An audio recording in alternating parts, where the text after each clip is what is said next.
দেখো বন্ধুরা, রোজকার মতো চলে এলাম। বুঝতেই পারছো সকালে তাড়া থাকে, ভাতটা ফুটিয়ে নিয়ে নামিয়ে রেখে দিয়েছি। দেখো দিদিকে দিকে কড়া বসিয়ে দিয়েছি একটু আধারের সময়।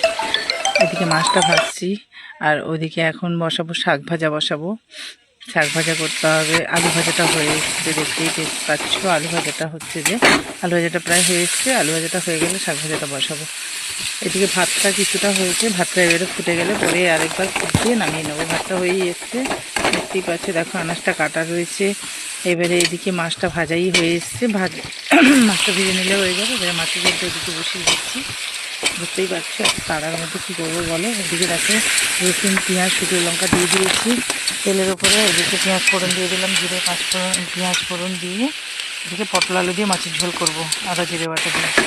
ভালো লাগে পাতলা ঝোল, গরমে আর ভালো লাগছে না কিছুই। দেখো আমার রান্নাটা প্রায় হয়ে এসছে। আর কেমন হচ্ছে অতি অবশ্যই একটু কমেন্ট করে জানিও। তোমরাও কি কার কি মেনু আজকে এটা জানাবে। দেখো এবারে পটল আর আলুটা দিয়ে দিলাম মধ্যে দিয়ে এখন ভালো করে নাড়াচাড়া করে একটু ভেজে নেবো। ভেজে তারপরে পরে মশলাটা দেবো। মশলাটা দিয়ে একটু ঝোলটা অল্পই করব, একটু মাখা মাখা, ভালো লাগছে না গরমে কেউই